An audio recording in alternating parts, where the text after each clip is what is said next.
Welcome into the Boys Collective, episode number 39, right here on 105 Through the Fan on YouTube. My name is Kevin Gray, alongside Super Bowl winning scout and 1/4 of the G-Bag Nation, Bryan Broaddus, on a victorious, now playoff Monday for your Dallas Cowboys. Bryan, good to see you. How are you? Excellent. The strange lady showed her side yesterday in the NFL. So yeah, it's exciting times though, and there's teams that are dealing with Black Monday and coaching situations, and your team is prepping to get ready to try and go win a Lombardi Trophy. So there's two sides of this league, and the Cowboys right now are on the good side of the league. As Bryan mentioned, some firings across the NFL, some surprising ones. Hello, Miami. They dismissed head coach Brian Flores, among others.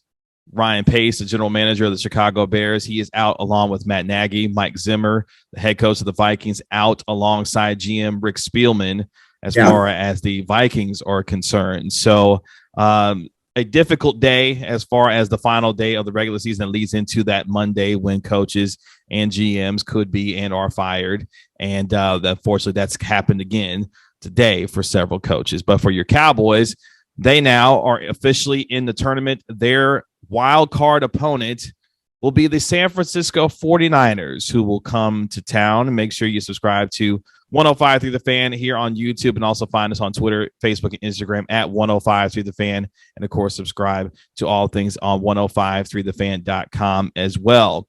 A old NFC West. Oh my goodness. Who is that? That is Jeffrey Kavanaugh. Say hello to the people, Jeff. Hello, people. Hey, guys, who's going to win the Cowboy 49er game? That's later on, Jeff. That comes later in the week in our game preview show. That's Friday. You got to stick around to Friday. You're a little early, okay? Debo Samuel is my favorite player in the league. Hey, apparently Mickey Spagnola's favorite player too. Apparently. Yeah. Can I circle back around to about, and this is something real quick about the firings and hirings and stuff like that. Sure. Now you have to be alert on a couple of levels. With all these firings, you're gonna lose Dan Quinn. I just know you're gonna lose Dan Quinn now. I think there's just too much buzz about him out there right now, and so that just get ready for that. We don't normally see general managers get let go. Now you have to keep a watch on Will McClay and see what happens. Dave Gettleman might be retiring at the Giants. I don't know if that word's officially come down. Yeah, yes, it has. It has. Mm-hmm. Okay, Gettleman's retired. That's a Giants opening. If I'm the Giants, I absolutely talk to Will McClay, because Will McClay knows your division. He knows how to build a team to win in your division. And so if the Giants go on the outside and try and I'm going to be honest with everybody here, I was on a radio station in New York they asked me about Will McClay, and I even told Will McClay, I'm like, listen, I threw your name out there and I hope you don't get disappointed in me, but he deserves an opportunity. But now you've got 3 jobs opening: Giants, Bears, Vikings.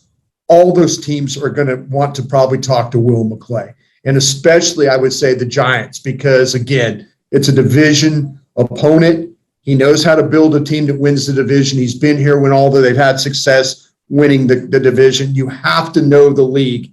In order to be a good general manager, you have to understand the division and how to build going forward. So it would not surprise me one bit to see Will McClay get that kind of an opportunity. But I can now with certainty guarantee you that you're probably going to lose. I guarantee it. You said guarantee, and then you said probably. I didn't mean to say probably. You're going to lose Dan Quinn.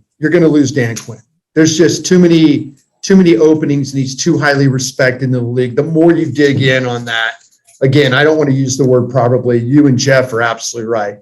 Dan Quinn's going to get one of these jobs. I'm just telling you that right now. So you got to be prepared. But Brian Flores, Vic Fangio, Mike Zimmer.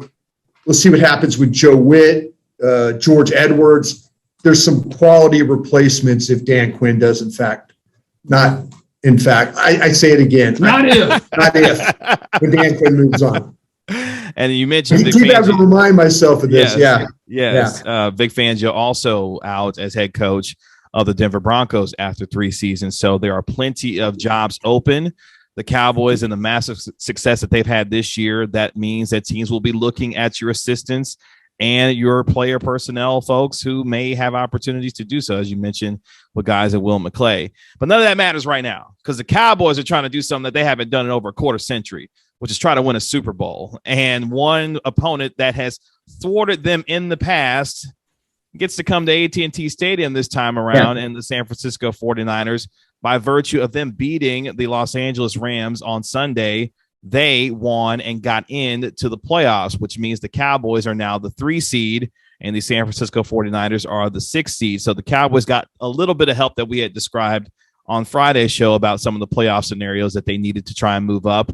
And some of that took place. The Panthers lost to the Bucs. Meanwhile, the Cardinals did lose to the Seattle Seahawks. So you got 2/3 of what you were looking for if you were a Cowboys fan.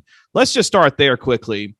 A lot of folks who looked at this opponent said, hey, and including me, I had went on a radio show and I said, hey, if there's one team I don't necessarily want to see in the first round, it's the San Francisco 49ers. And of course, Kyle Shanahan, son of Mike Shanahan, and his zone run blocking scheme has found and discovered a terrific weapon in Deebo Samuel, who has been spectacular for them all season. But before we get to anything, player or team matchup wise, your overall thoughts on that being the actual opponent and what that means for the Cowboys as they get ready for their run toward a Super Bowl potentially. Yeah, I think you're right, KG. I mean, to me, this might be the most difficult of the matchups going forward. If you look at the Cowboys and potentially where they can end up, I think they match up well against other teams. The 49ers are a different animal because of how committed they are to wanting to run the football. But the thing that makes the 49ers, I think, less difficult, and I mean this because they do run the football, but I think they run the ball in a way to protect their quarterback. And so to me, you have the better of the quarterbacks. And that, I think, can come. That's where I think this game might very well hinge. If Dallas, in fact, can find a way to limit the 49ers and the physicality that they play with running the football. I watched them several games last night when I kind of felt like that, well, I knew that was going to be their opponent. And the one thing that they're going to do is they're going to run the ball downhill at you. They're going to block the point of attack. They're going to have a lot of movement with their line. They're one of the few teams that play with a traditional fullback. And so they're about the physicality, and they understand the physicality of it, again, because they're trying to protect their quarterback. And, they don't want him to have to make throws. And I think it's a really, really good plan. But, if the Cowboys go into this game with the mindset that they're going to have to be, their front seven is going to have to be ready to get off blocks and not allow this 49er running game to get going. And again, they do it in a couple of different ways. You mentioned it. They do it with running backs. They do it with a fullback. They do it with a wide receiver. They're not afraid to get everybody involved. This is a very difficult team to tackle when you watch. I mean, they are, when you feel like you got them cornered for a no gain or a -1, it's a 4-yard gain or a 5-yard gain, with the way that Deebo Samuel and these guys run the football or the ball carriers. So, yeah, it's going to be quick passes. It's going to be stuff to the flats. They're just going to try and get their playmakers the ball as quickly as possible. And you got to be ready to be physical. You got to be ready to get off blocks, and you got to tackle like a son of a bitch in this game. Because if you don't, this offense will find ways to keep it going. And then again, it protects their quarterback. Which brings me to this, because I think this has been a topic of conversation somewhat, but not nearly as in depth as I think a lot of folks may want to get into because of the nature of the team that they're about to play. This Cowboys team was number 1 in terms of scoring offense, number 1 total offense in the NFL this year. But for me, and we've heard Cowboys players, sometimes even Jerry Jones mention it, the physicality of the Dallas Cowboys. Bryan, when you watch this team as much as you have, obviously week in and week out, is this a physical football team in the Dallas Cowboys? If it was a really physical team on offense, they would have been able to run the ball like they did in the first half of the season, and they haven't been able to do that. I think defensively, where the Cowboys lack, Cowboys are built to rush the passer. They're really not built to play the run. And now I say that with guys like Curse and then also with Parsons. But overall, if you look at this football team, though, it is built to get up the field and attack. And that is where, the Cowboys offense has to come into play in this. And I think the physicality is, yeah, you have a couple of players, but overall, it's a team that's built to rush the passer. Defensively, it is. It's built to rush the passer, and it's built to turn people over. That's how they survive. That's how they not survive, but thrive, in these games. If they can make somebody one-dimensional, their offense can make you one-dimensional, then the Cowboys defense they'll do a great job. But, it's concerning when you watch the Philadelphia's backup offensive linemen, get running plays and have success in those first couple of drives. And then what happened? Dallas's offense turned it on, and then it turned into Gardner Minshew having to throw the ball every snap. And then you saw what happened there. Pressure, sack, an interception. You see all those things. So to me, how well the Cowboys start in this game and your questions about the physicality, I'm waiting to see the physicality of the offense again. And I just feel like the defense is what it is, but it's not to say the defense is bad. They're just built a different way than most NFL teams. And I pose that question because when you watch this team play offensively, rhythm-based offense, it feels like it's a finesse offense. And that wasn't necessarily the case during the first 5-6 weeks of the season when Ezekiel Elliott was able to run the ball. But when you have a team as physical as the 49ers coming in, I wonder how much that creeps into the mind of fans and teams and people who watch this team about whether or not a team like the Cowboys, the way that they are built, can withstand the constant physical punishment that the San Francisco 49ers will bring to you, and whether or not that will eventually wear things down. Because I think one of the reasons why I was so, I won't even call it scared, concerned about the 49ers is that you don't know which Jimmy Garoppolo you're going to get. But one thing you can for sure count on is this team's ability to run the football and stay committed to it, and to do so almost to a fault, which to me could be dangerous for the Cowboys in the way they're trying to get down with defense. Is that a legitimate concern, or is that something where you say, look, Jimmy Garoppolo is going to give you chances to throw the football, to pick out the football, and maybe you didn't make out some of that? Yeah, but it's going to be predicated on you trying to choke the run, and you probably won't be totally successful doing it. But if you get Jimmy Garoppolo in 2nd and 7s and 2nd and 8s and stuff all day, then that's going to be the problem for him. He's going to hold the ball. He's going to take sacks. He'll turn the ball over. He'll fumble. He's dealing with a bad thumb right now. Again, their entire game plan is going to be to challenge the manhood of this Cowboys front. And I believe, and this is coming from Bobby Belt, who works with us at 105.3, that, in the second half of that football game, even though the 49ers were down, I believe he said they ran it 14 straight times. To try. And that's what happens to you when you play against them. They if you do not stop them from running the football, they will continue to run the football. And again, they'll put it in. They don't want to put it in Garoppolo's hands because they know he'll make mistakes. And I think that's the thing. If I'm Dan Quinn, and he knows Kyle Shanahan, he's worked with Kyle Shanahan. Kyle Shanahan talked his way out of Cleveland so he could go work with Dan Quinn in Atlanta. They know each other very, very well. And so Dan is still, at least when he watches the tape, he'll have a rhyme or reason why Kyle does what he does. But this might not come down to the coaches. This might come down to really about the manhood of both fronts, and really who can like put the will on the other. But this could very well be like the playoff game the Cowboys had against the Rams several years ago, where the Rams just ran the football so much and it limited what Dallas could do. And then Prescott had to throw to try and get back in the game, and they struggled with that and made mistakes and, things like that. So I have a feeling, like I said, you've got the better quarterback. The question is, do you have the better defense to combat what the 49ers are going to try and do to you?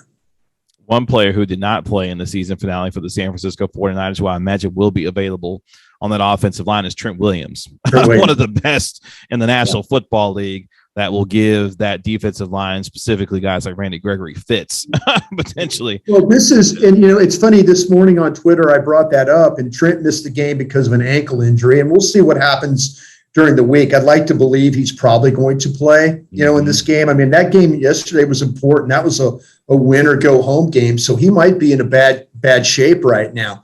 But overall, though, yeah. And, I even tweeted about that. I said, this is one of those games this is a money game for Randy Gregory. You go out there and have a big game against a Trent Williams, and former pro scouts, my pro scouts are going to look at this game and they're going to say, hey, turn that game on where Randy Gregory handled Trent Williams, and you're going to see a good game. And, it's funny, on my tweet, even Randy liked the tweet. He knew, he knew that, hey, this could be a big money game for him. I mean, I think Randy's had some times where he hasn't been able to play the whole season, but man, you put some good tape out there where you're working well against a big time left tackle or a big time tackle in this league.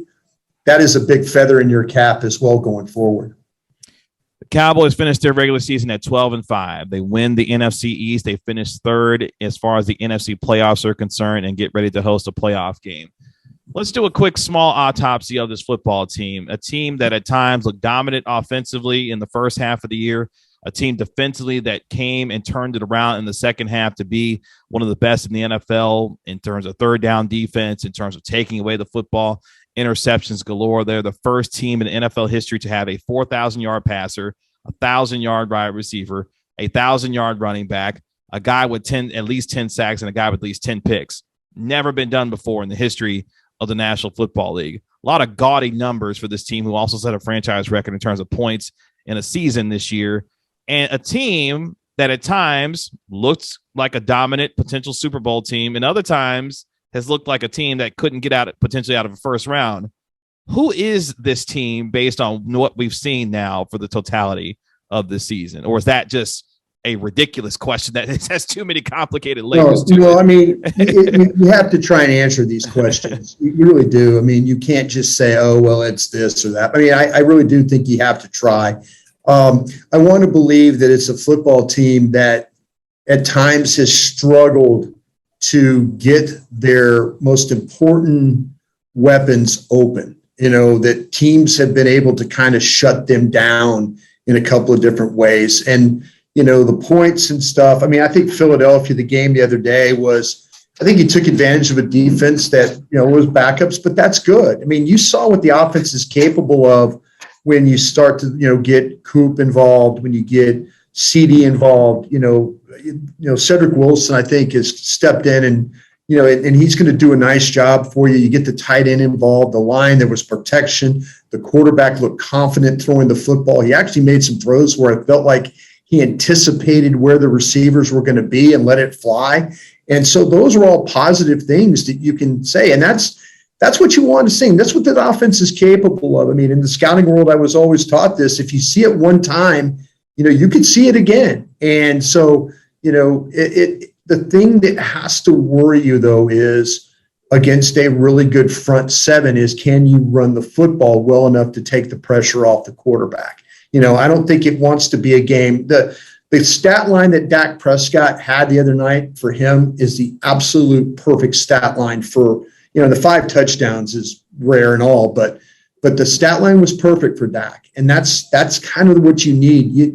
Throwing the ball 38, 40 times a game, probably not the best thing for Dak Prescott right now, but if you get him going, so 24 of 28 for, 300 yards or 282 yards or whatever it is, that's going to be the best line for him, but they're going to need to have that ability. Like I said, it helps when they could supplement his game with a running game. And again, I'm not saying it has to be a 200-yard a game running game, but man, look at early in the season with the way that they were playing that running game when it was getting 160 yards a game. It made Dak Prescott an MVP candidate. And that's kind of what your hope is right now. You mentioned that stat line. Dak Prescott went 21 of 27 for 295. Yeah. There you go. 5 touchdowns there. Perfect. And the Cowboys ran for 171 yards in that game. There you go. Again, albeit against who they play, but at the same time, that's kind of what the statistical profile that's what it needs to be. Yeah, that's what it needs to be. And it's going to get tougher, trying to run the ball against this San Francisco front. But they just, they've played where they haven't run the ball at all. They did that in week 1, where they just completely said no. But they also caught a Tampa defense too, that they figured out that their secondary was compromised and they were able to block the front. And that's where it's going to come down to. If they can't run the ball, then it's going to come down to, can you block Nick Bosa? Can you block Armstead? Can you block these rushers that the 49ers have? Last thing we'll get into here before we end our show for today. So obviously, Bryan, you are in the Super Bowl winning business. You have done so as someone who has been in this league for as long as you have been. And when you've watched this team this year and the way the expectations were for this team coming in, what would you consider this season to be a successful one for the Dallas Cowboys based on who they have, what they've been able to accomplish, and what they still could potentially do, regardless of obviously getting to a Super Bowl? What would be considered a successful season for this Cowboys now that they're in the playoffs? I kind of felt like KG that, I had him in the playoffs, but I didn't, first round, I kind of thought it potentially was just going to be a wild card team. And then you go on the road and probably get bounced, most likely because of the defense. I didn't feel like that the defense was, we were all, I know, just hoping that it could be a top 15 defense, but they've done a great job with the turnovers. The coaching staff has been outstanding. I think your expectations now are, you find a way to win this game, and then you find a way to, whether you have to go, whether you get to host another game, maybe you get to host the Rams or Arizona, because Philadelphia goes in there and runs the ball all over Tampa, and you get that opportunity. That's your hope. I would like to believe, that this team can win this game this weekend, and then, see if they can do it one more time. But, if they can find a way to get this thing to the NFC Championship game, that would be huge. But right now, if you lose this game, you're no different than what the Jason Garrett administration did here. You go to the division game and you lose, you're no better than what Jason Garrett did. You're still in that same kind of, okay, good enough to make the playoffs, good enough to win the division, but you got to get past.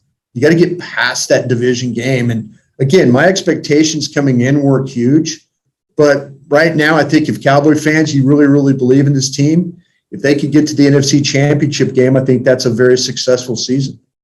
And I honestly don't think that's unreasonable. As you mentioned, this team has gone to several points of a postseason where they've not been able to eventually get over the hump, and they did so with Jason Garrett as their head coach. Mike McCarthy was brought in here to deliver a championship, or at minimum, get to an NFC Championship game, to give folks the idea that they will eventually get there. So for me, that is ultimately a successful season. You've got to get to the NFC Championship game because they've been there, done that in divisional playoff games, wild card playoff games.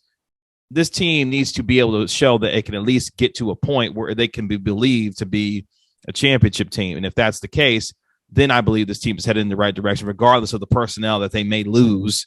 As far as this season is concerned. You're right. This is going to be a remarkably different team, but it could be a remarkably a better team when you start to think about the ability of theirs to draft. They've seemed to have the plan now about, the best player available stuff, and not just taking, we got to have a defensive end or we got to have a corner or whatever. They've opened their mind up to so many different possibilities. And so, you'd like to believe if there's a bunch of change, that if guys like Will McClay are still around, again, I think there's going to be changes on this coach's staff, and, you're going to have to find a way to get that all taken care of. But that's all postseason talk. That's after the season talk. Right now, you're trying to find a way to win a football game against a very difficult team. You can find Bryan on Twitter at Bryan Broaddus. You can find me on Twitter at Kevin Gray Sports. Be sure to subscribe to 105 The Fan here on YouTube, and of course 105thethefan.com, and also on our Facebook, Twitter, and Instagram platforms at 105 The Fan. We will be back on Wednesday to get you the news and notes for America's team as they prepare to take on the San Francisco 49ers, get you a health update on who is going to be available and ready to go by the time the Cowboys take the field on Sunday afternoon at 3:30. That game will be not, of course, just, of course, on 105 through the Fan, but also we'll get the Jim Nantz and Tony Romo treatment for that game on Sunday afternoon. So looking forward to all the preparation as the Cowboys get ready to take on the San Francisco 49ers. This has been the Boys Collective episode number 39. Bryan, as always, appreciate the time and look forward to talking to you on Wednesday, sir. Sounds great, KG. Thank you, man. Appreciate it.